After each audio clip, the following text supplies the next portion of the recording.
What's the difference between process and procedure? Process is what we do.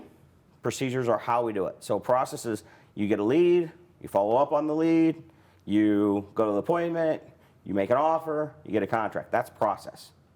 Procedure is how do I follow up? How do I do the appointment? How do I make the offer? How do I sign the contract? That's procedure.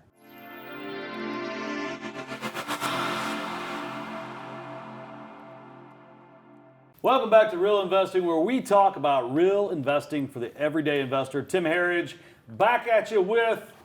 I just drank something, but my name is Ryan Harper. and industry phenom, Gary Harper. Yeah, good to see you, Tim. Brothers, cousins, sisters, what? Lovers. Love? Yeah. I left one out. I mean, you missed the most important one. Yeah. Which one? The last one. Oh, okay, well, He's Arnold and I'm Danny. Yeah. I am We're a lover, twins, not a fighter. Yeah, okay, well, that's good. That's good. Nobody likes fights. So when I saw you on the list today, I guess your assistant had talked to my assistant. It was kind of, I didn't really realize you were coming until yesterday. Yeah, I didn't either. And I'd always wanted to get to sit down and talk with you, and it's very coincidental that it's after we just had our first 2-day leadership offsite for my new company, Ternus, right? Wow, good. And so we were at the point where this time last year it was just a pro forma, a business model with a hiring plan and a lot of losses, right? And then the last 2 days have been about the next year's growth and that P word, what is it? Planning. Profit. Oh, the elusive one. Yeah. I still don't know what that P word is. Still working on it. And I was thinking about you because I've always heard about your approach to business organization and business systems. And am I correct that you do EOS or no? No, actually, I did over 500 implementations for years. Right. And then I've written my own called the Rise Business Framework. That's right. Okay. So, and we were talking with my facilitator, and a lot of people don't have a facilitator, and he was saying we talked a lot about EOS, and we talked about another guy's system with OKRs. I can't remember what that is. Objective Key Results. There you go.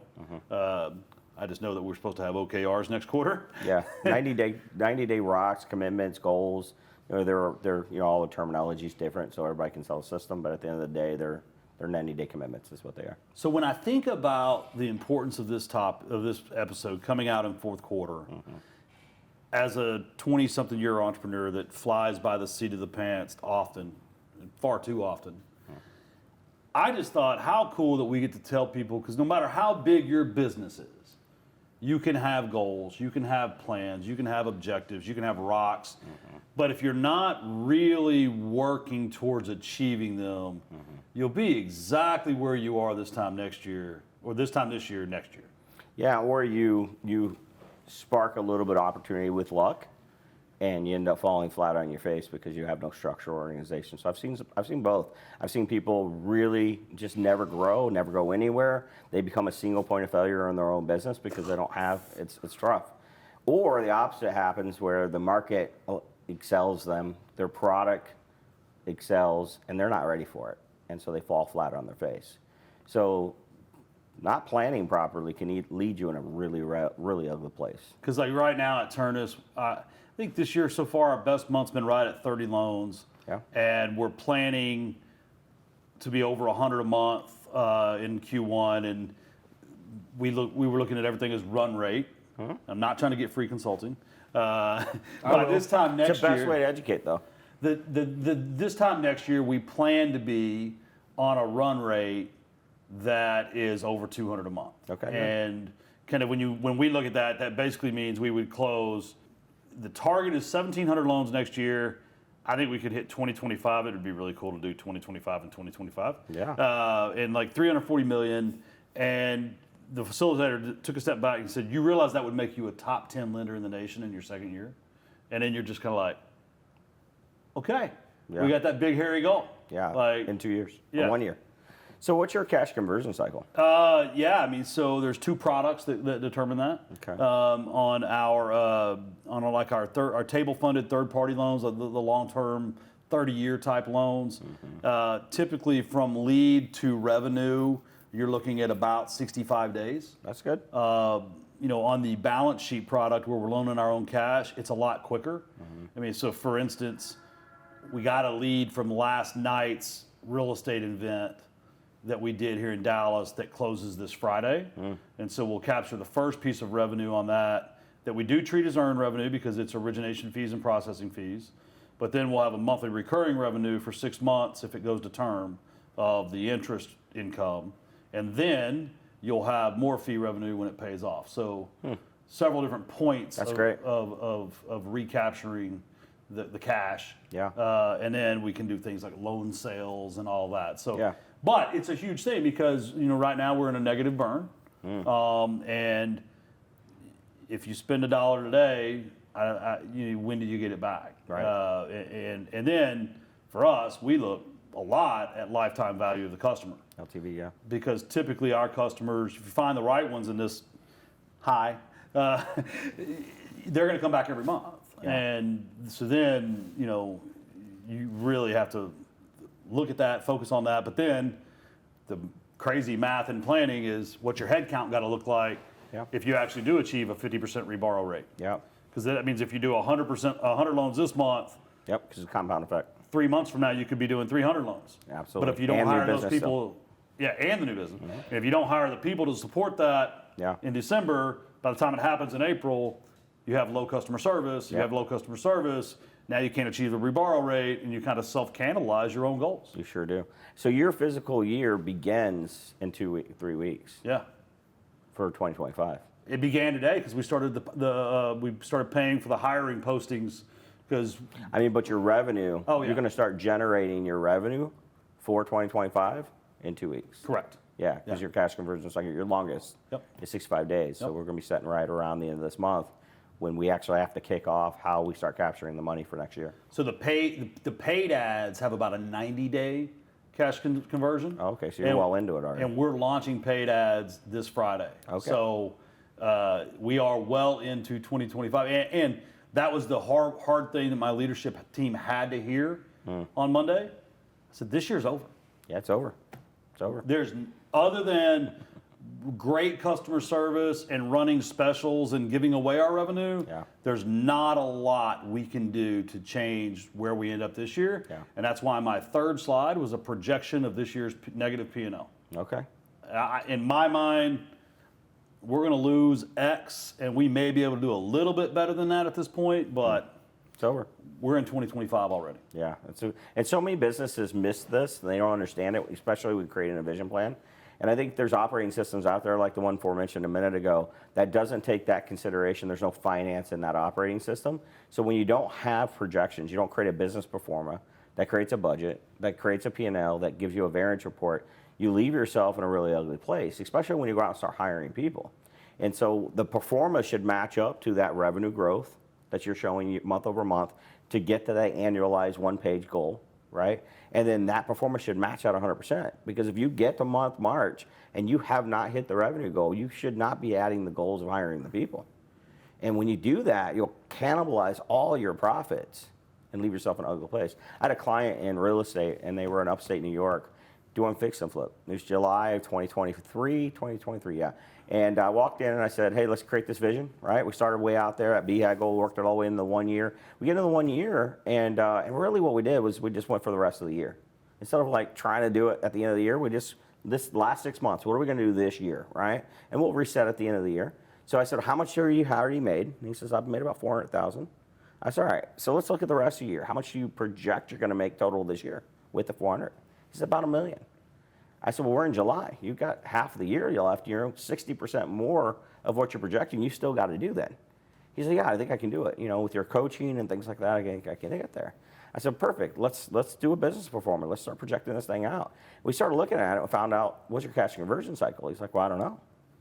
So well, let's walk it through. So we do a thing called SIPOC, which is supply, input, process, output, customer, right? So that's where your leads come in. Yeah. Customers where your revenue comes in. That's your cash conversion cycle.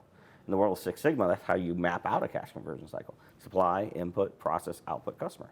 And then in between those, that's where your cycle times are. From the time you market to the time you get the lead. From the time you get the lead to the time you get an agreement. From the time you get an agreement to the time you fulfill on it. From the time you fulfill on it to the time you get paid. That's your SIPOC, right? And so we did this process with him. This gentleman was 14 months. his year was over. Yeah.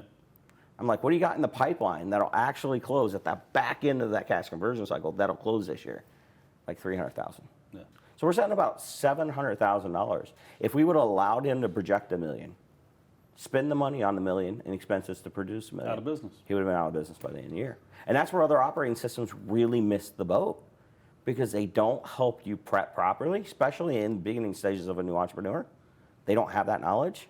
And that's why I believe most entrepreneurs don't make it 3 to 5 years. Let me go real quick. I know you just think about it.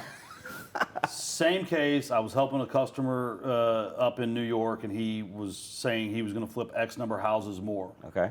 And I started doing, well, how long to find it, how long to fix it, how long to market it, how long to close it, how many more units will you have in inventory at each point in time, what's the duration effect of that, what's the needed capital.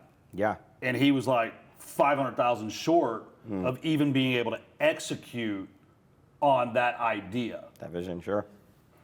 When you were just talking, all I could think about was the importance of knowing your numbers. Yeah. And not just knowing your numbers, because that's such a vague comment. Because what does that mean? Yeah. It's knowing everything. What's the data? And like having data-backed opinions versus just your anecdotal thoughts. Yeah. And that's one of the things I've been working on is like, I have my instincts, but your instincts are worthless if it's not backed by data. Yeah. And like, because even in my own company, hey, we're doing fine because the bank account says we're doing fine. Yeah. That's the worst, at least in my experience, the worst way to run a business because I was burning $35,000 a month. Yep. And I didn't know it because I didn't look at my budget. Yep. Because I had my bank account said I was doing fine, but we weren't.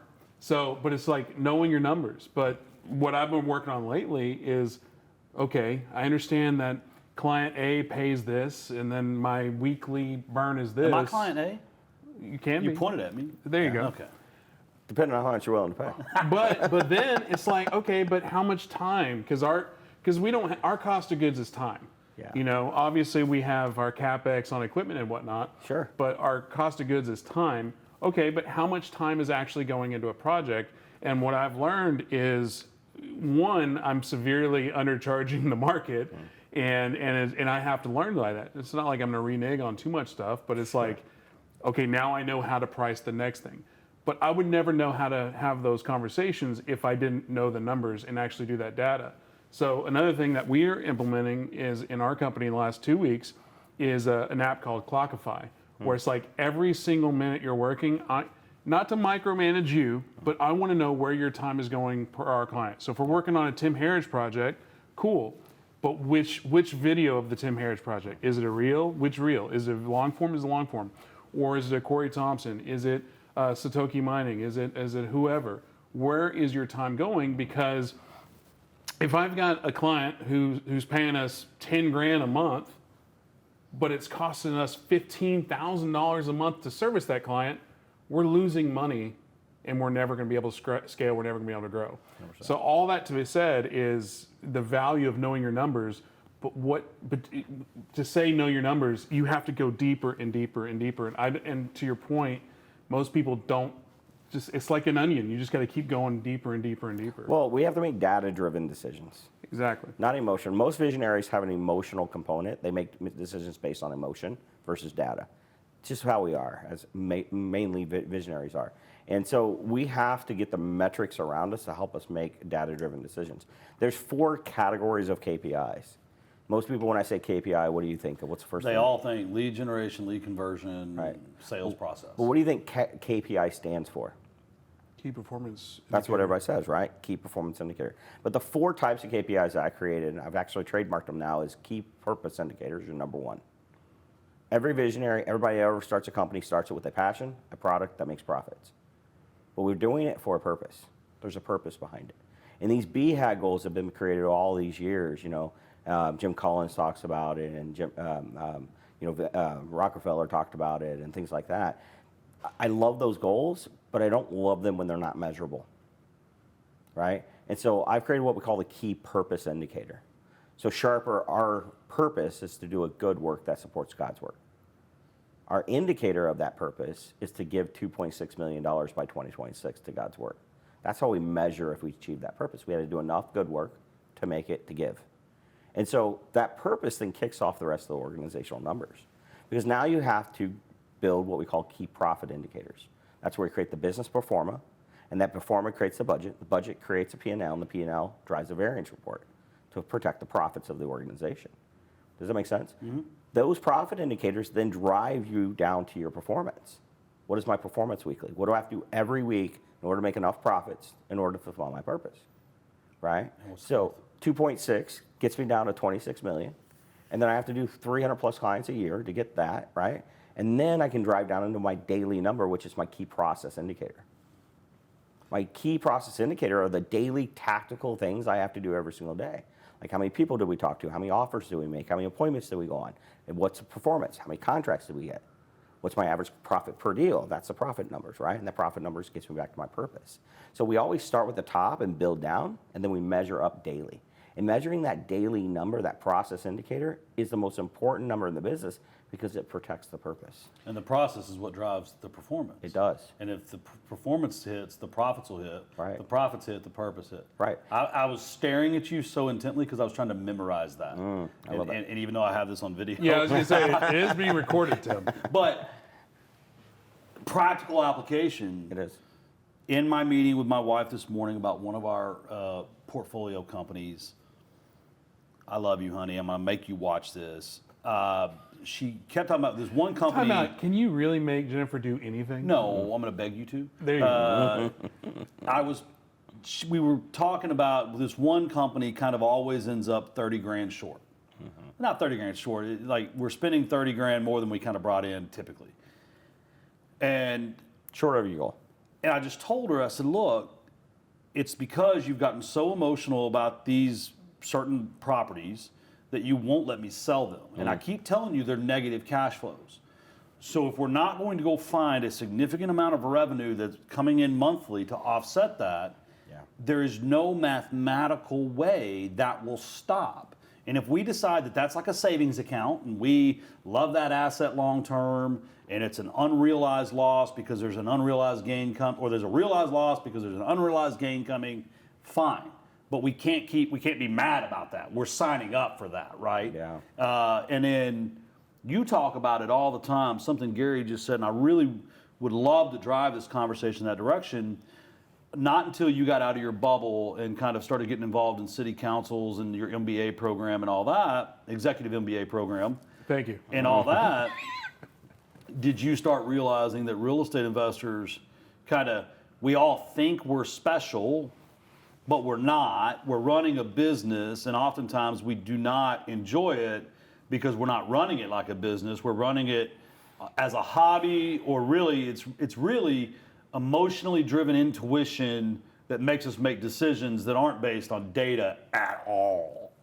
Sure. And if you're listening to this and you're thinking, yeah, big business, not a real estate business, he's talking about, crazy thing.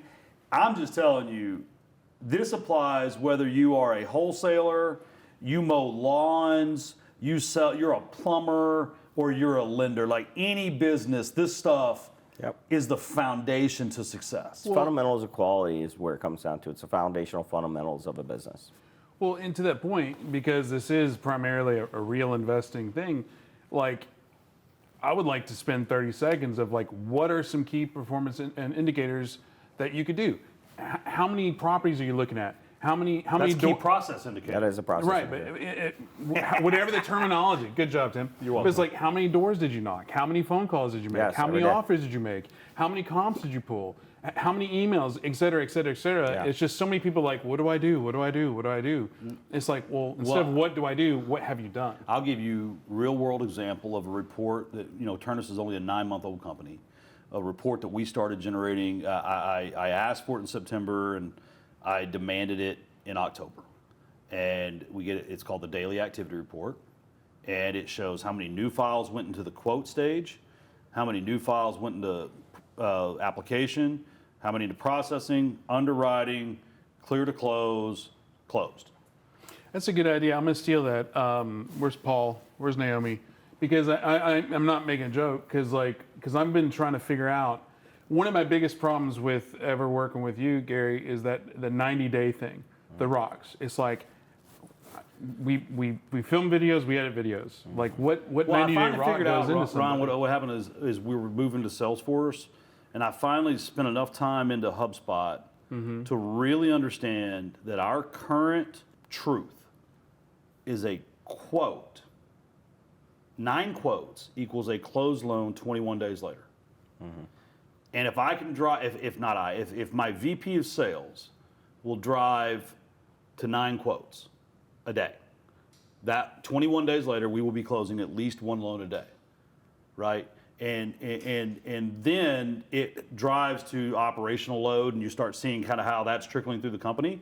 And then there's a loss denied, and so then daily you can see, did your pipeline shrink or grow, right? But one thing before I lose it, because what I was alluding to it when I was talking about the videos, is like, and this is for our team, is how many videos did we start editing?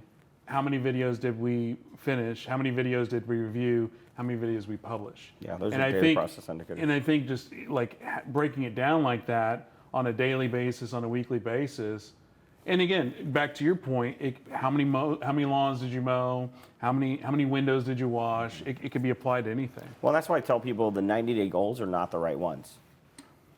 It's not the most important numbers in business. Performance not, it's process. 3 days of broken process can affect up to 3 weeks of performance. If his process being 90 days, his cycle time from process to performance is 90 days. You just said it. If his process breaks for 1 week, it can affect up to 90 days. Can you revisit what you just said? Because I think you said that way too quickly. Well, let me tell you, what I left off on my daily activity report and what he's referring to, and I'm letting him finish it, is leads. Right. And the reason leads aren't on my daily activity report is right now a lot of them have been warm leads from things like this or my personal network, and those come in and convert a lot faster than a cold paid lead. And so now, as soon as we start the paid media, we'll be tracking the leads to quotes, and I'll be able to move further up the funnel in predicting what I look like 90 days out instead of 21 or 45. Yep, exactly what it is. When your process indicators are failing you because they're at the beginning of your cash conversion cycle, when they're failing you, it affects your performance up to 3 weeks when you have a process failure for 3 days or more. So if you have a process indicator that's not hit and you're tracking it daily, 3 of 5 days, you have to go and process map it and do what we call a System 60s meeting to figure out why the process isn't working. If you study McDonald's, who created the Speedy system, if you watch the movie The Founder, those guys go out to a tennis court and process map out their process because the process indicator of wait time to get your hamburger was 30 minutes. The performance indicator would have been how many hamburgers were served. Profit indicators comes from how much they make on the hamburger, and purpose indicator was serving 1 billion people. That was their purpose. That's what they wanted to shoot for eventually, right? So because their process indicator was 30 minutes, they redesigned their whole kitchen 3 times, created the Speedy system that revolutionized fast food. And the process indicator is one that drove that number. And so many entrepreneurs, we live in the future because that's where we dream and that's where we want to be. So we measure the end at all points. The problem with that, I had a real estate client in California who, they usually get the biggest effect on real estate and the change in the market before most people. The corners of the United States tend to get that effect, and the Midwest rarely gets involved as much as the outer bands. But this team, it was about 2 years ago, and it was March, and I came in as a coach, and I said, listen, I have a concern. Your process indicators aren't working. Number of appointments, a number of offers, all these things you're supposed to be doing on a daily basis. You're far behind on it. They said, but we're having the best month we ever had. But I said, but your cash conversion cycle is 6 months. So you're reaping the benefits of the process working 6 months ago. And if you don't fix it right now, you're going to not be in good shape in 6 months from now. Now, luckily, they listened. But even knowing that and seeing it and adjusting it right away with the System 60 meeting, we still had a dip 6 months later. Now, luckily, they got out of that dip really quick because their cash conversion cycle was adjusted earlier on. But so many guys in real estate right now are shutting their doors. You know why? They didn't pivot fast enough. Well, that's what happened to us. is we had this really big, we had a big client, and then immediately went into another big client, and then that soaked up all of our time. And guess what I wasn't doing? Sending quotes. Getting the next big client. Yeah, nobody and was the working next big upstream. client. And then also that second big client went from a 2 to 3 month project to a 6 to 8 month project, and soaked up any profit that would have made from that. Yeah. And like you said, wasn't sending out quotes. Well, Gary, could you talk about? I kicked off the leadership meeting talking about all businesses are a manufacturing line, and you know there's parts in and parts in and product out, parts in and product out. Yeah, sidebar. And when we're talking about quotes, a quote, if you're a real estate guy or gal, it could be an offer on a property. Yeah. A quote could be a bid for services in your Yep. business. A quote could be a plumbing company saying, "I'm going to charge you $800 to change your toilet." Right. I mean, Uber, when you get an Uber, what pops up? This is going to be $26. That's a quote. Right. That's the beginning of the cash conversion. Could you talk maybe about how I think entrepreneurs, they see a system like this and they think, well, that doesn't apply to my business, Sure. or that I can't implement that because I do this, not that. Yeah. Well, let me make it very practical. I lost 120 pounds, and I did it with the exact same system. So whether you own a business or you're running your life or you're trying to lose weight, we all have the same framework. I call it my body operating system. I started with the purpose. Why do I want to do this? What do I want to gain? Gain good blood work. What's my profit? And that's what a gain is a profit. What's my gain? What's my blood work look like? How healthy am I going to get? How much weight can I lift? How long do I want to live? Like all those things are the gain that comes off the purpose. Then I get to my performance. Like, am I getting the results? Getting on the scale every week, measuring my body. Those are performance indicators. You know what I did every day? I tracked my macros. How much ounces of water did I drink? How many steps did I take? Those are daily process indicators. And by tracking those daily process indicators, it created a compound effect that led me to getting performance, losing the weight. Now, last quarter I went in and my blood work was impeccable.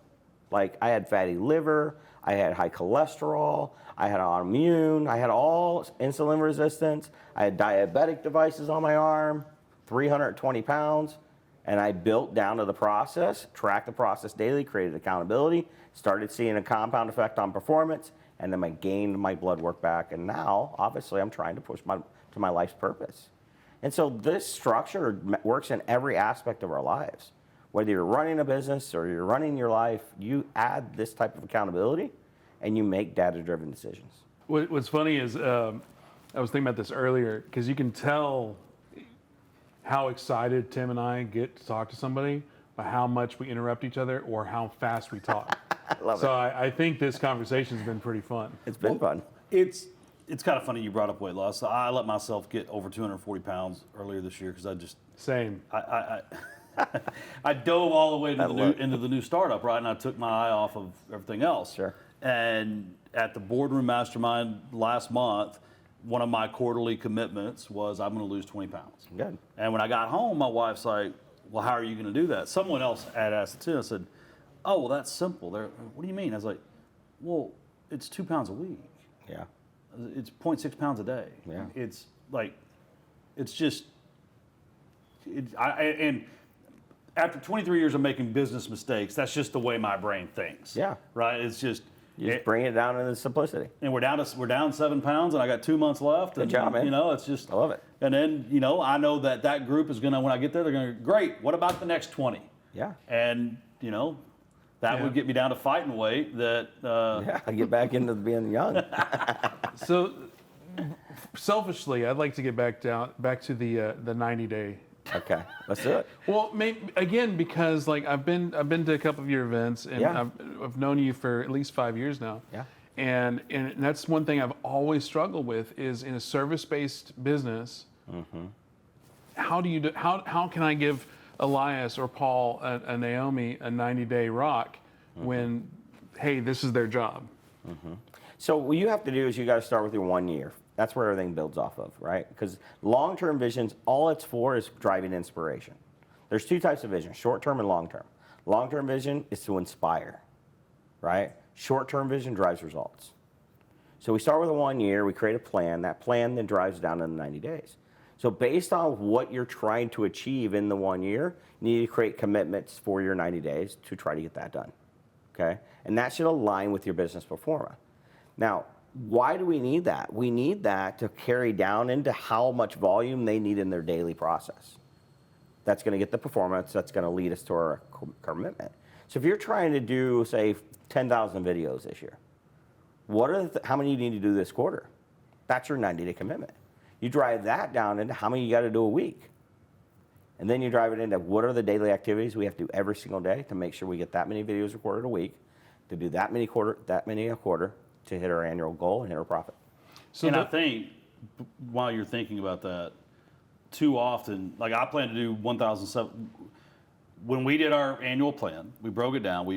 The leadership team reached a consensus that everyone believes we can do 1,700 loans next year. But it's not 1,700 divided by 12. It's 50 growing to 250, right? So be careful if you're trying to do 10,000 videos. It doesn't start at an even number at the beginning because that's just not a good plan. Like you got to grow into it and then plan what's required for the growth with the growth. Like yeah, of course. I'm doing a lot of hand and arm signals if you're not watching online. But yeah, so as you think about that, they'll think about it. Like it's not, you don't have to be at that run rate now. It's what do you need to start doing to be able to maybe afford the staff to then support higher growth and higher turn. Yeah. And I think for me, I've always thought like the 90-day rock needed to be like a structural, foundational like thing versus like as simple as, hey, a quantity-based metric. Well, that's what it is for you. That's what your business is, though. Right. Your business foundations is videos. Listen, I'm not a smart guy, Gary. No, you are. You absolutely are. I think at the end of the day, people just don't know what they don't know, and that leaves us in fear. Fear is one of the things that either causes us to do something or not do something, right?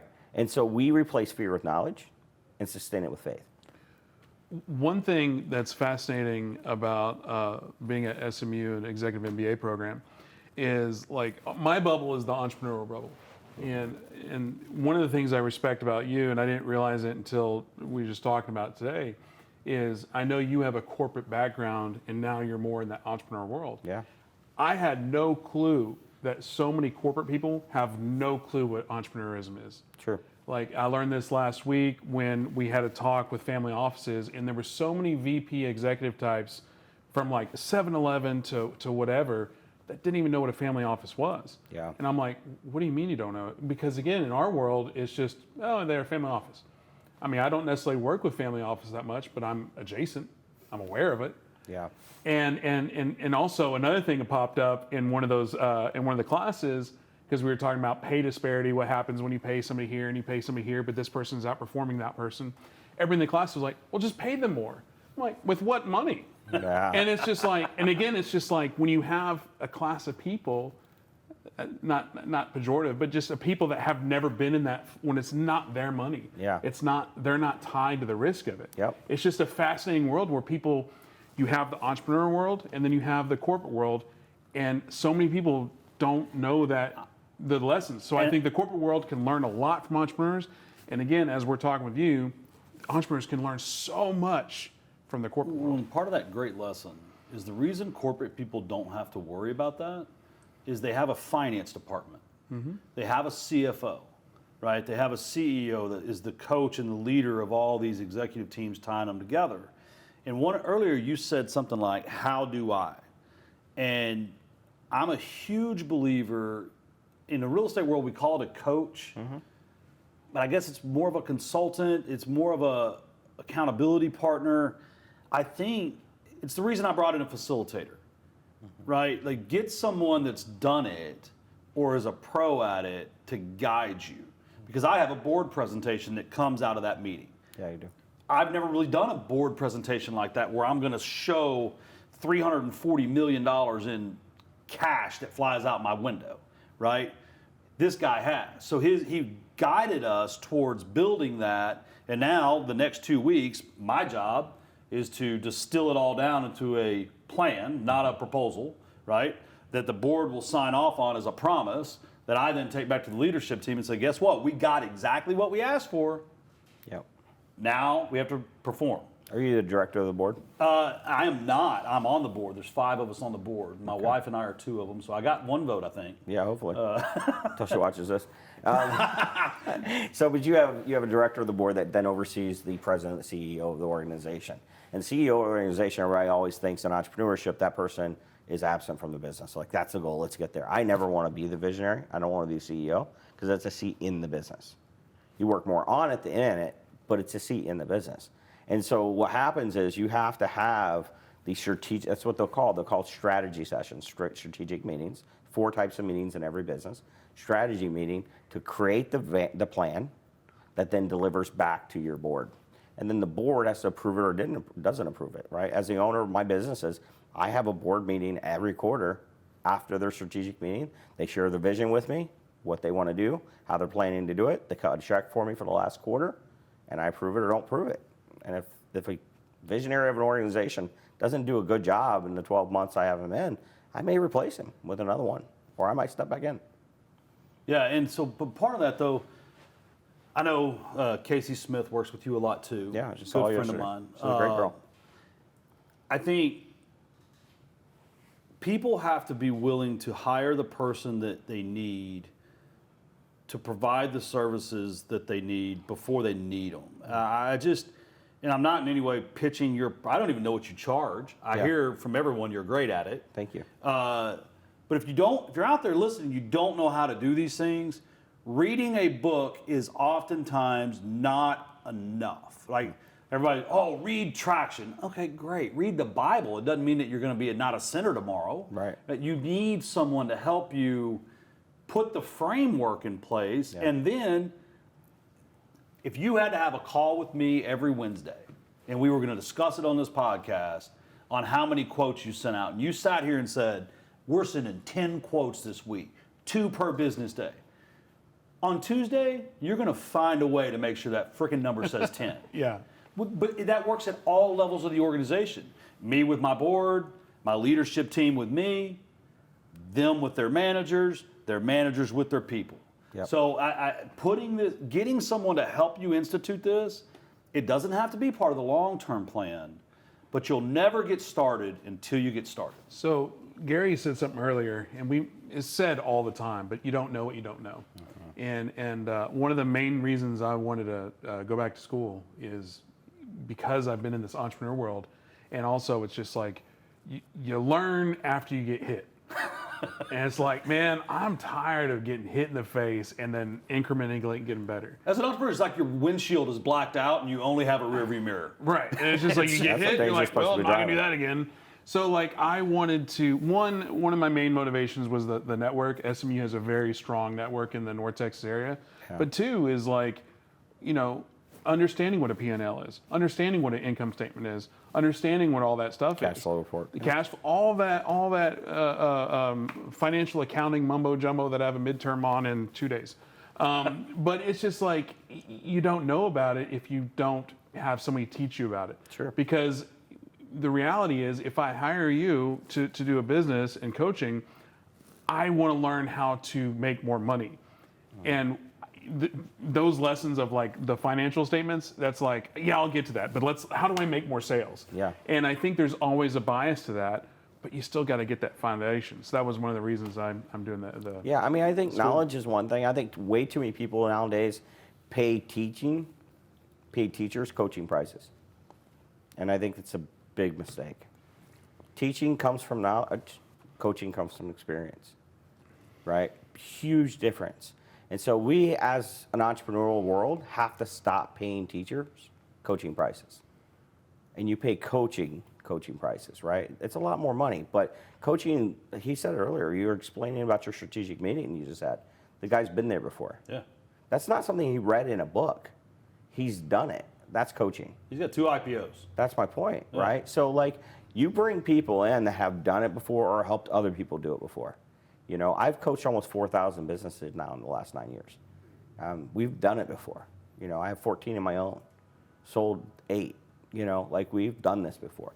And I'll be honest with you. I did not have the knowledge of entrepreneurship just because I was successful in corporate America.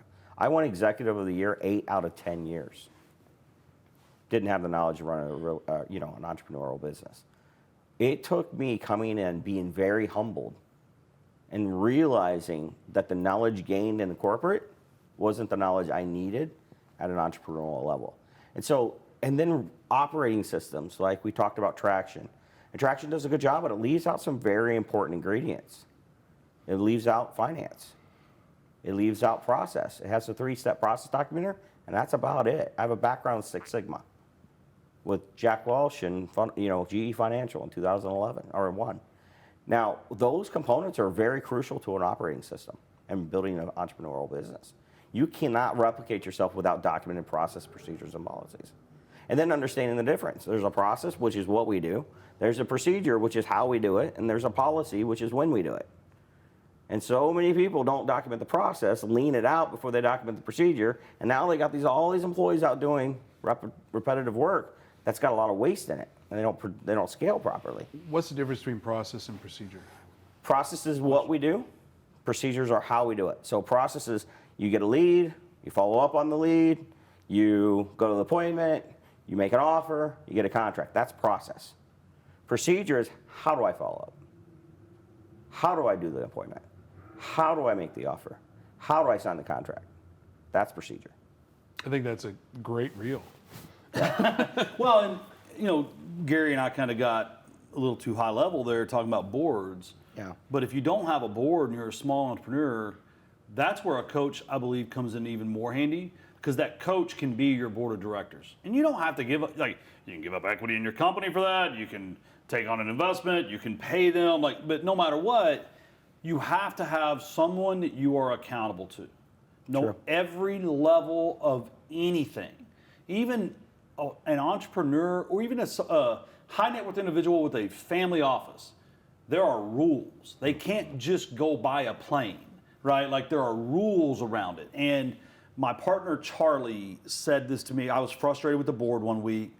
He said, Tim, the problem is you're in the front seat of the car with your hand on the steering wheel, and you're looking at a map, and you know the next turn, you know the speed limit, you're worried about the weather ahead, you know you're going to have to slow down or maybe take a nap.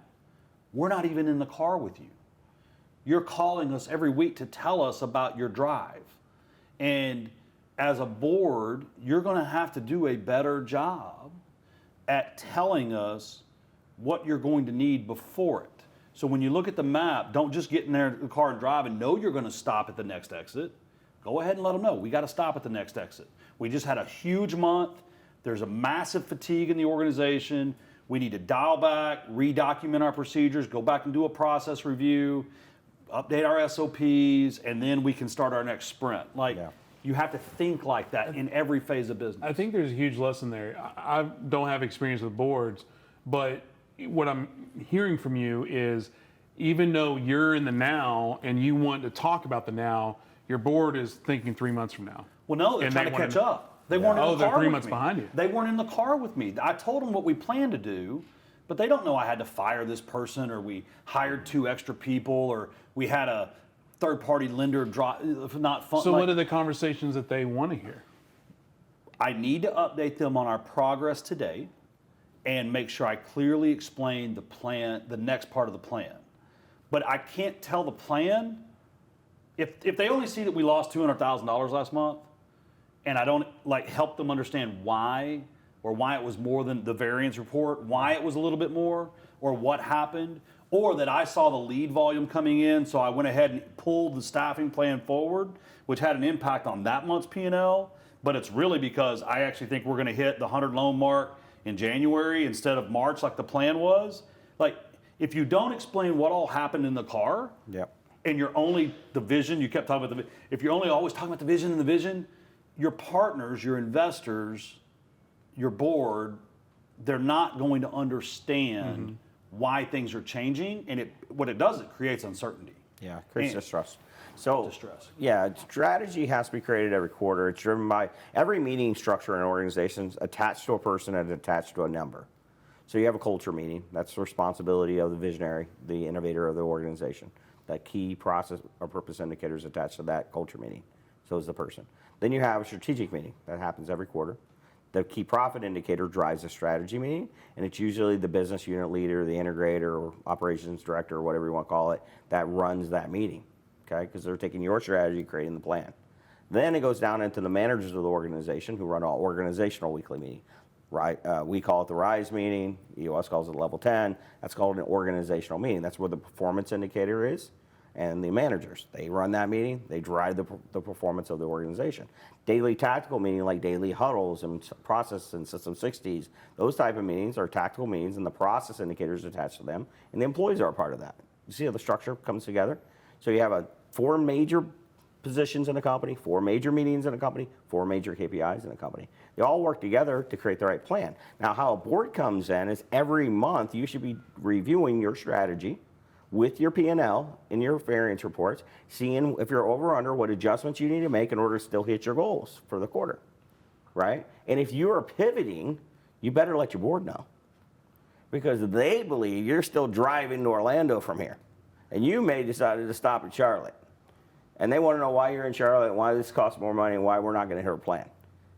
Make sense? Yeah. So that's where boards get frustrated, is because every month they're not being updated on how we had a pivot to business. And businesses are volatile, man. You have to be willing to adjust. As an entrepreneur, we're not driving a massive, semi-truck with 3 trailers on the back. We can turn quicker. Yeah. And so we do. But when we turn, and we're turning these race cars really fast, we don't let our boards know. We don't let the director, of the board know. We don't let our, investors know. And that leaves them in an area of distrust. Every time we come back every quarter, like, well, I don't believe anything you're saying. You're just going to do something different anyway. Well, and for the entrepreneur, the really small entrepreneurs, some of your husband and wife teams, Yeah. you've got to treat your spouse as a board. You've got to let them, because we all go into this, people leave the seminar and they're like, honey, we're going to make $1 million this year. And then when the credit card's at 70 grand and we've made no money, you've got to treat your spouse as a partner, as a board in the business, and really go through this process, because trust me, as someone that hasn't, it will slow you down. Yeah, 100% slow you down. Just to revisit the entrepreneur coaching versus academia, one thing that I find really interesting is being an entrepreneur and going back to academia is, again, to your point earlier, it's very rigid.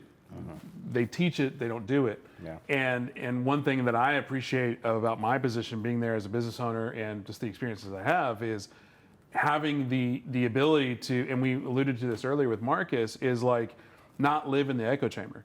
It's like take the information, listen to it, process it, and choose to apply it or not apply it. Sure. Whereas, say an 18, 19-year-old is taking it and then it's just canon. Yeah. And They're just using everything. And then versus the coach, where it's like, okay, I probably need to live by this guy because they've lived it.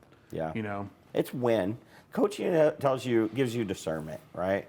And great coaches have the gift of discernment. They have the gift to tell you based on experience and things like that of when to do things.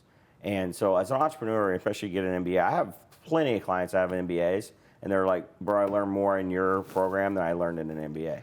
Well, I like to tell people, I'm not getting an MBA, I'm getting SMU. Yeah, that's a good point, actually. So I always say there's 3 reasons we fail to grow as an entrepreneur. Number 1, fear. We replace that with knowledge. That's why I wrote books. I got 5 books. But that's what we need. That's why podcasts are important. That's why social media is important. But we're in an information age. So you got to stop paying for information and start paying for implementation. Right? Like, way too many people are paying for information. It's not going to cost anybody to watch this, right? No. It's free. You can send us money if you'd like. Donate, right? But this is information. Stop paying for it. Second side is like pay for implementation, which is what a coach does for you. Number 2 reasons we fail to grow is mindset. So many entrepreneurs make way too many statements. I can't do that. That won't work.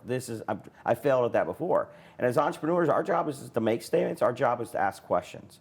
Because statements close the mind, questions open the mind.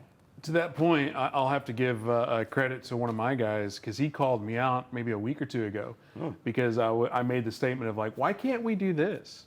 Yeah. He's like, Ryan, you can't say it like that. I'm like, what do you mean? He's like, we can do that. You've just never asked us to do that. Yeah, ask So, the but question. when you say it like, why can't we?